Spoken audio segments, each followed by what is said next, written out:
we have another day with some positive news. Yesterday it was Chief James Craig who recovered from the coronavirus and came back and joined us. And today, our City Council President, Brenda Jones, who is fully recovered and back to work. And Madam President, I'll let you start us off, but prayers of the city have been with you, and we're glad to see you back and healthy. I am so glad to be healthy. And can't say glad to be back because I never went anywhere. I've been working all along. God is so good, and I thank God for giving me the opportunity to be able to say I tested negative and to be here with you all. We've seen so much happen just these few weeks. Every day is a different change, but to know that I have life and I am still here and able to continue on doing the job that I have been doing for the citizens in the city of Detroit is a good feeling. It's a good feeling. And to just say that I retested and have a clean bill of health. And so I just want people to know, because you have tested positive, does not mean it's the end of life for you. You can test positive and still continue to live life. I'm here. I am alive. But I'm still saying to everyone, please take it serious. Please take it serious. Please practice social distancing. Please wash your hands with hot water and soap, and if you don't have any, use hand sanitizer.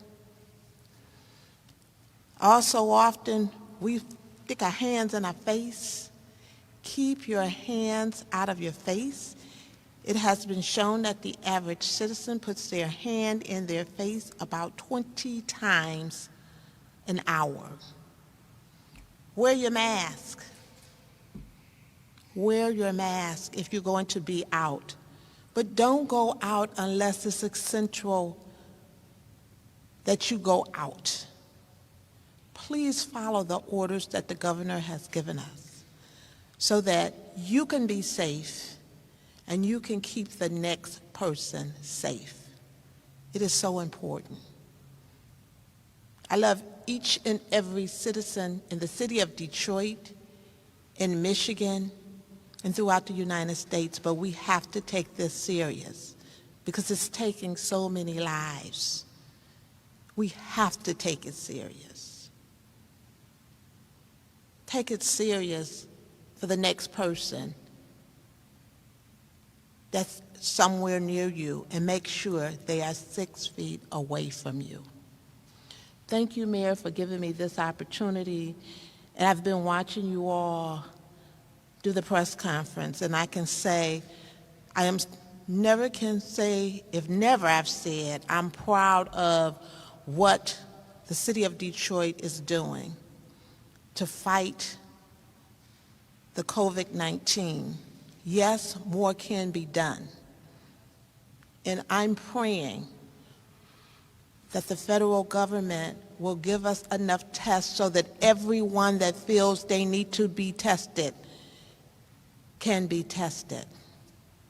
I continue to pray and lift up those that are incarcerated so that they will have all and everything that they need to keep them safe and to keep them alive. And again, I just continue to pray for everyone to take it serious. Please take this serious. Thank you, Mayor. Welcome back, Madam President. And last week, Sheriff Benny Napoleon was here talking about his brother Hilton, who was on a ventilator and was very much touch and go.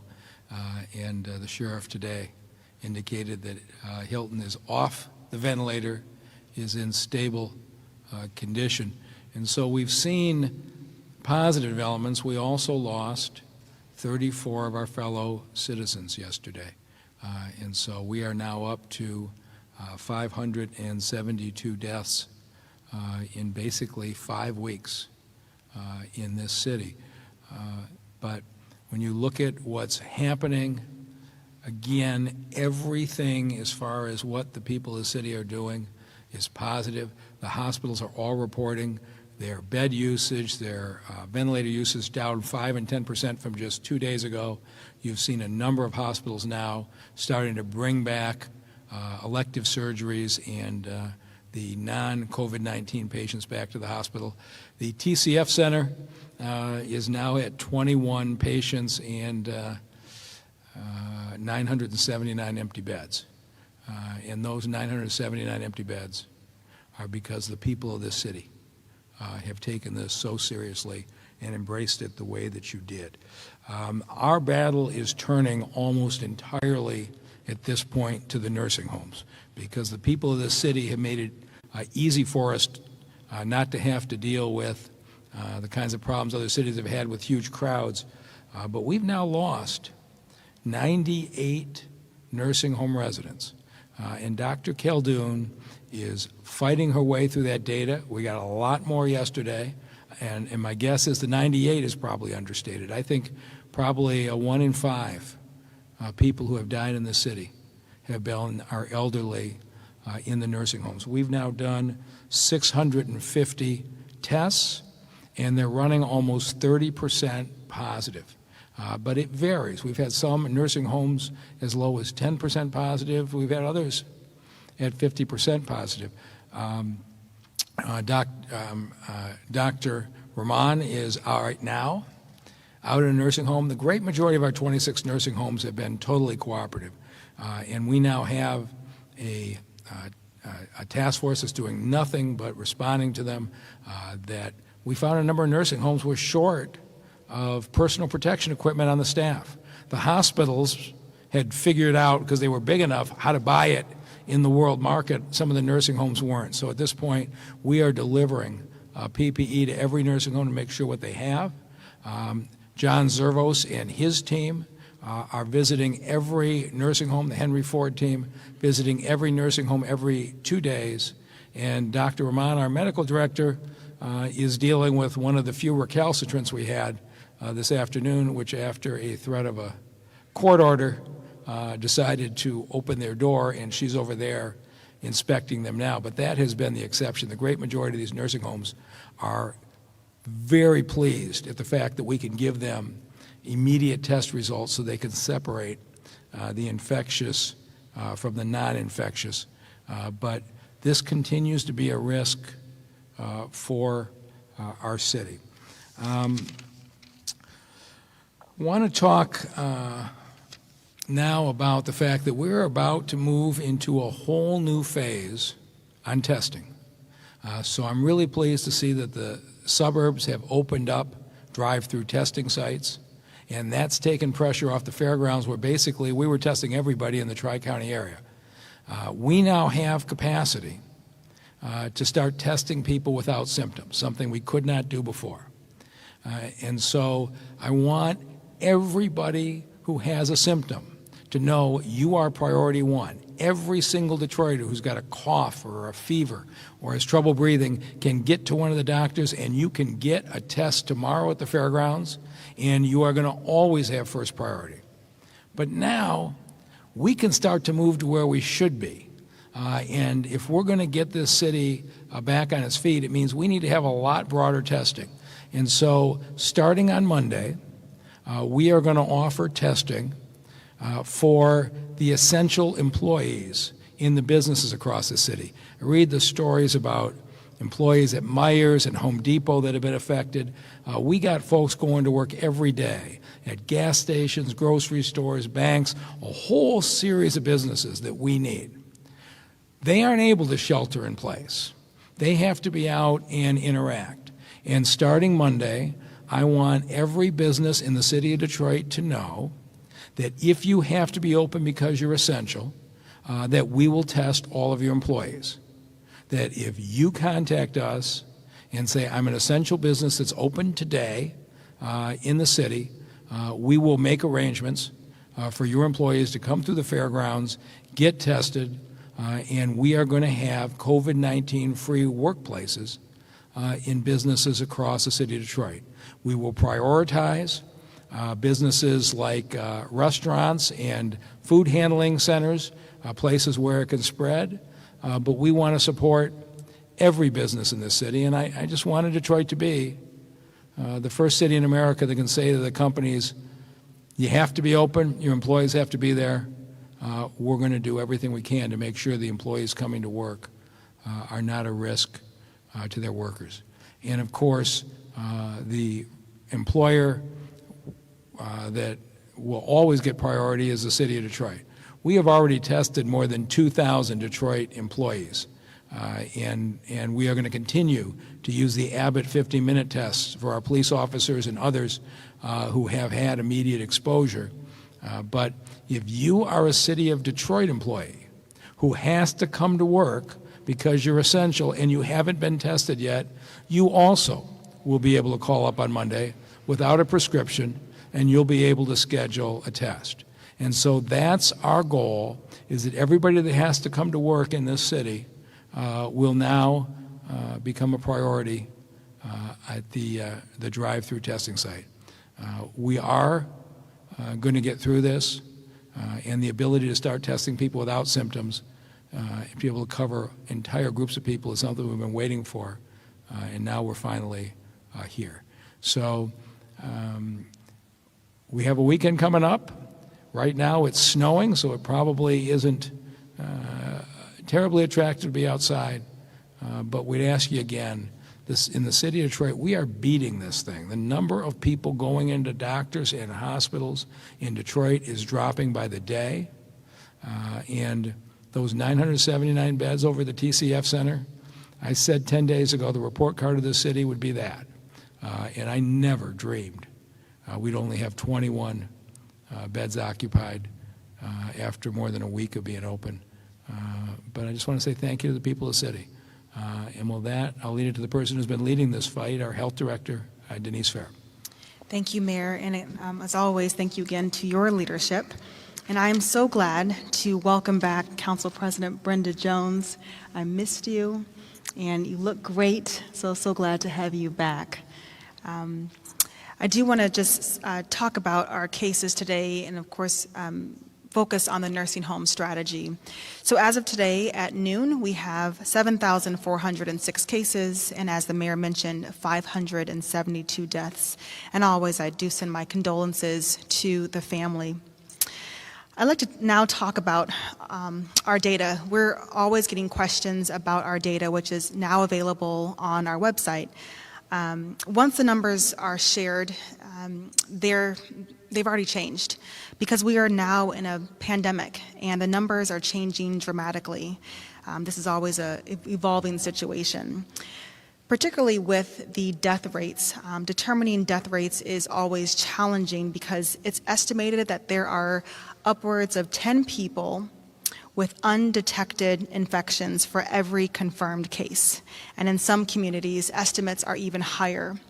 The numbers are just a gauge. It's a snapshot in time, and there's just plenty that we don't know, and we're continuing to learn. So for these reasons, we must continue to be diligent towards our slowing the spread of COVID-19 in our community through what we already talk about every day: hand washing, making sure that you're covering your cough when you're sneezing, making sure that you're washing hands, and of course staying home unless you have to go to the grocery store or go to the pharmacy. Earlier this week, the health department rolled out an innovative plan to help stop the spread of this virus in all 26 nursing homes in our city with a 10-day plan for on-site rapid testing. We are continuing to make lots of progress along with the city's first responders, Henry Ford Health System, and our Wayne State medical students. So as the mayor mentioned, we have already administered 650 tests. And this is both for our residents as well as our staff. So we are testing both, and we have been in 8 facilities. We are still on target to hit our 10-day goal.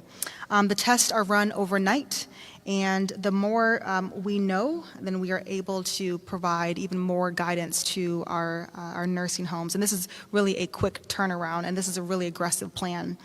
The data, again, is used to inform our guidance to these nursing homes for isolation, monitoring, environmental protocols to help diminish the spread through the facilities. As, again, the mayor mentioned, we are seeing an approximate infection rate of about 30%, and at this time we are aware of almost 100 COVID-19 related deaths associated with seniors and staff in our nursing homes. This is why we're also supporting staff by providing PPE equipment, including gloves and masks. And I'm not aware of any other city in the country that is doing the work that we're doing and being really aggressive. So it really is remarkable that we're taking this first step. While these facilities are unique with varying management styles and ownerships, our health department is not taking a one-size-fit-all approach in supporting them through this pandemic. We are literally going, I would say, door to door and making sure the residents have what they need. Now, I imagine we are going to continue to see more confirmed cases, but I know our testing strategy will help flatten the curve, especially towards reducing hospital admissions.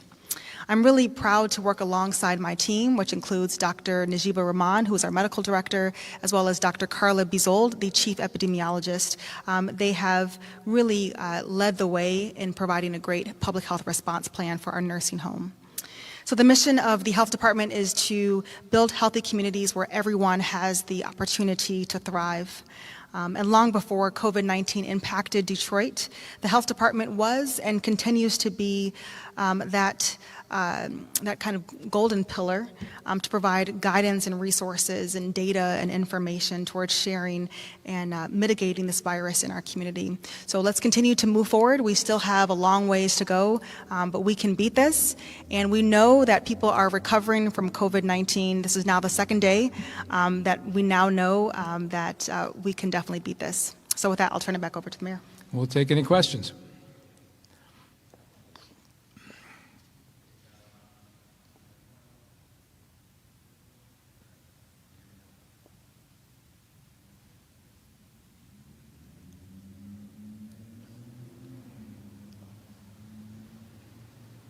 Is the mic? There we go. Okay. Sorry about that.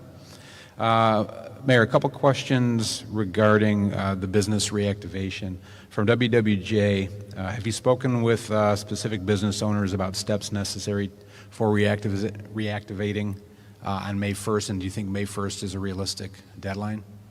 So reactivating is going to be based on individual jobs in individual companies. And the answer is yes. I'm spending a lot of time every day, but it's not like we're going to turn the switch May 1st and people are going to come back. At the City of Detroit right now, we are evaluating every single job, and Dr. Dunn, our medical director for police, fire, and DDOT, but also is now taking a broader role, is going to look at plans. And so I think what you're going to see is individual operations will open when they can open safely. And it is very different to have two people in a truck who might be repairing roads than rec center workers with a whole building full of children and lots of different sources of infections. Those two types of operations will open on a very different timeline, and you're going to see businesses in the same way. Some will be able to open safely earlier, and some will take longer. Okay. Related question from Cranes Detroit Business.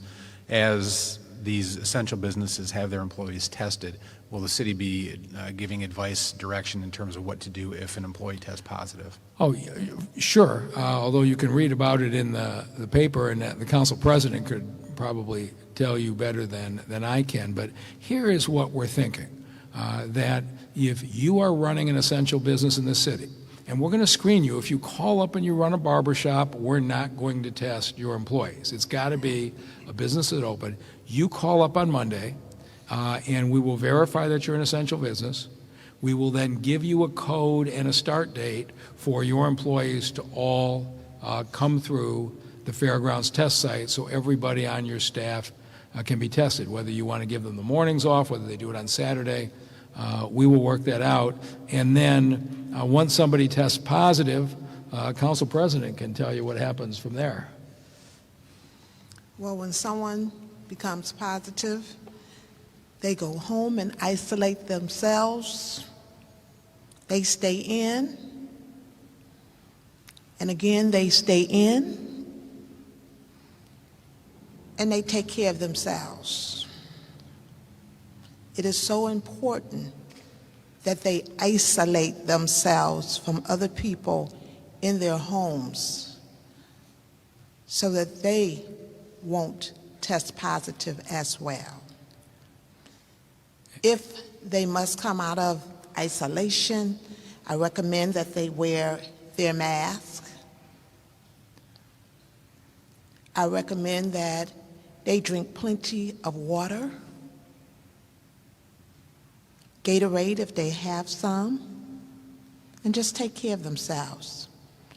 And then, when they feel better, after their 14 days, and I would say wait a few days past the 14 days, get retested as I got retested today. All right. Mayor, regarding the Abbott tests, there had been one report suggesting that some of the Abbott machines may give off false negatives. And a reporter wanted to know if you had any concerns about the Abbott system. So I am on the phone every day with national labs and national doctors, and I'm totally up on every test and its accuracy. And the Abbott tests, the way we are using them, have been certified as good as any test in the country. And I will talk testing until people are bored to tears. But as we've talked about before, testing for COVID-19 in this country is 90% accurate. That if you have it, there's a 90% chance the test will get it. That's true if you're in the hospital. It's true if you send it off to BioReference, you send it off to Quest, et cetera. If you talk to any doctor or nurse who's been in the hospitals, they will tell you a story of somebody who tested negative, but they look at them and they know COVID-19 when they see it. Because this is so new, 90% accuracy is as good as we're going to get. The University of Pittsburgh Medical Center, one of the leading research hospital systems in the country, tested the Abbott system against the others and found the way we're using it is just as good as any other test. So when you come into the office, as I was, as all our police officers and bus drivers and firefighters were, you come into the office, they swab your nose, they put it in the machine, you get an answer while you're there. Council President just went through that. That's as accurate as anything. What the research is showing is that the way tests are normally done, you take somebody's swab, you stick it in a vial with what they call viral transport medium, you ship it off, you can store it for a week, and they run it through a machine. With Abbott, if you go away from your office and you test it and stick it in a vial and store it for a week, it's shown to get false negatives. We don't do that. There's no point to having the Abbott immediate testing process and then store it for a week in viral transport medium. So it's a long way of saying the way that we are using the Abbott tests are as accurate as any of the other tests on the market. They're just about 4 days faster. Okay, next question is for Council President. Can't remember which report it was. Oh, it was a Michigan radio wanted to know if you had any thoughts or response or reaction to the mayor's budget plan that he rolled out with the other day.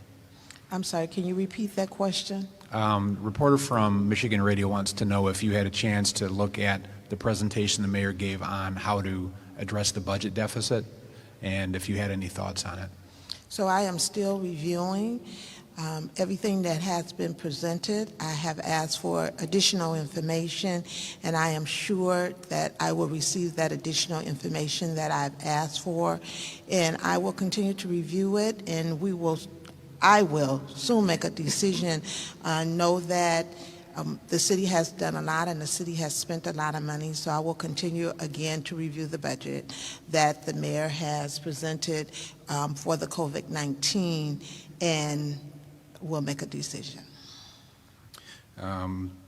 For the health director, chief of public health officer, are there plans or have we released data by zip code on COVID? Yeah, so there's been a lot of discussion about being more transparent, and that is our commitment. And so right now, the team of epidemiologists are pulling numbers. So probably in the next, I'd say 1 hour, you should be able to go. To our health department website, and you'll see every case by zip code for the city of Detroit.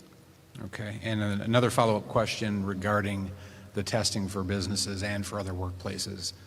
Once the employee tests negative and goes to work, what will be done day by day to ensure that they haven't contracted COVID? Well, because you aren't infected today doesn't mean you don't get infected tomorrow. And so this is going to be the workplace of the future for the next several months. But if, I was in the grocery store this morning, and the employees had gloves and masks. There's clearly a much greater commitment to safety from the coronavirus than there was. But people will need to go back and follow the proper precautions. All the test does is tell you that you're negative today, and if you decide to go out with a group of people to an event tomorrow, you may be infected tomorrow. So far, we haven't seen a lot of that from our residents. Okay, Fox 2, Amy Lang would like to know if you have any response to President Trump's tweet about reactivating Michigan. I didn't see it. Okay. I guess I should follow him. Okay, and finally, got a few questions from the Free Press. What did the tweet say? Oh, it just said reactivate. I think was that the phrase? Reactivate Michigan? Oh, liberate Michigan. Oh, yeah. Okay. It sounds to me like it may be a different agenda. Okay. So from the Free Press, they want to know what are we doing specifically to help Detroiters who don't have direct access to doctors? I know you've addressed this before, but if you want to revisit it. No, I do. 2 weeks ago, it was hard to find a doctor in this town if you didn't already have one. But between Denise Fair and I think we reached out to every clinic and doctor's office in this city, and there are 30 doctor's offices in Detroit taking new patients today. Go to the city website. All 30 are there. Most of them don't require you to have insurance. They'll take you today. They'll probably do it by a phone call or teleconference. But even if you don't have money, they will take you right now. It's phenomenal the way the medical community has stepped up. But in the city of Detroit, if you need to see a doctor today, you can, and we've got 30 doctor's offices taking patients. A more sensitive question here. The Free Press, again, is looking at whether or not Detroit has been impacted differently by COVID by nature of the skepticism or suspicion that some African Americans have regarding their health and well-being when it comes to the government or medical institutions, referencing, Tuskegee Airmen, et cetera. And they want to know, as mayor, what can you do to reassure people in Detroit that their well-being is being looked after? I spent 9 years running the Detroit Medical Center, and overcoming the racial gap in this country on health care is a challenge, and it's something that everybody who worked there worked on every single day. And really, I think the media in the last month, we may look back on this as the Detroit media's finest hour. I think there's just been outstanding education efforts on this. And I can't go to my Facebook page and not find Council President doing education. So, Madam President, you might want to talk about the way you've been reaching out. So I just think that it is important that everyone has health care. That is one of the things that I think is so important when you talk about COVID-19 and when you talk about the people who might get COVID-19 and some of the things that are surrounding that individual, and whether or not that individual has health care and are able to take care of themselves as far as their health. And I know that respiratory problems are something that's severe in the city of Detroit, where we have quite a few African Americans. And I myself have asthma, as well as bronchitis, that I probably have gotten within the last 10 years. And so having a mild symptom of shortness of breath I thought was an asthma problem that I have. We know that African Americans experience problems as far as sugar diabetes, as far as cholesterol, as far as high blood pressure, and many of them do not have health insurance to take care of the health issues that they have. And one of the things that I would like to see is everyone with health care.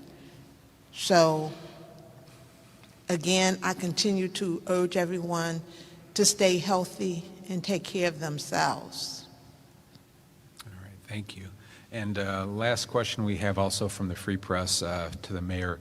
You faced over time multiple challenges and concerns, and how would you characterize or rank the COVID outbreak? And is it one of the worst that you've seen, and if so, why? I mean, we've lost 500 people in 5 weeks. I've never experienced anything like this. And, you know, it's the kind of thing you ask yourself every day. Is there something you could have done earlier? Something you could have done better? We're doing everything we can. You know, I'm not any different than a lot of mayors and governors in this country.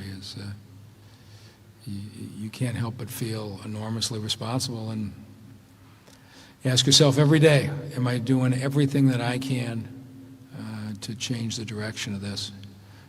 And then you realize that what one person can do is pretty limited. What 700,000 people can do matters a lot more. And what the people of Detroit in the last few weeks have done in social distancing, in knocking down this virus, when we go back and look at the numbers, I think you're going to find that Detroit probably went up as fast as anybody, and it went down as fast as anybody. It is really stunning how we went from 2 patients on a vent in our hospitals and the kind of scenes you saw of overworked workers to now empty beds and the hospital starting to bring elective surgery back.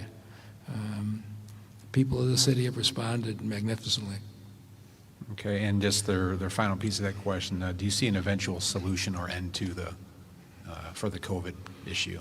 The end will come when there's a vaccine, and that may be a year from now. Vaccines can't be rushed. You get the dose wrong, and you can do a lot more harm than good. But I think you will see us figure out how to return to work, very likely with masks, very likely with regular temperature checks, very likely with regular checks as to whether folks are infectious, lots more commitment to cleaning and hand washing.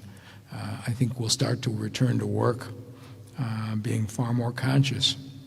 It'll probably be a long time before we shake hands or hug.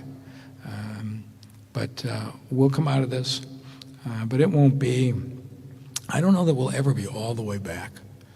But until there's a vaccine, I don't think you'll see people at movie theaters or at football games in anywhere near the numbers we saw before. Okay, that's the last question. Thank you. Thank you all very much. To thank everyone for all of the well wishes, all of the texts, all of the phone calls, and all of the prayers. It was such a overflow of thankfulness that I felt and gratitude in my heart. And so I just thank everyone who called me, texted me. I could not even get to all of the texts, but everyone who called, everyone who texted, and everyone who prayed for a speedy recovery during the time that I was dealing with COVID-19 and the virus. So I just thank all of the citizens. We have great citizens here in the city of Detroit, and I just want to say my last words are like winter, spring, summer, and fall. The seasons change. This too will change, and we, as strong Detroiters, as strong Michiganders, will come through it. So thank you, Mr. Mayor. Thank you. Perfect note to end. And everybody have a good weekend. 怎么又晚了？这诊所太远了，这里多开几间就好了。政府里需要有我们的人，需求才会被听到。哎，你这……哎，你们两个都对，可光说有什么用呢？填好2020年的人口普查，就可以协助公共资金的分配，比如地方医疗、更多的政府席位。想要给自己发声啊，赶紧上网填，打电话也行。请上2020census.gov 完成普查。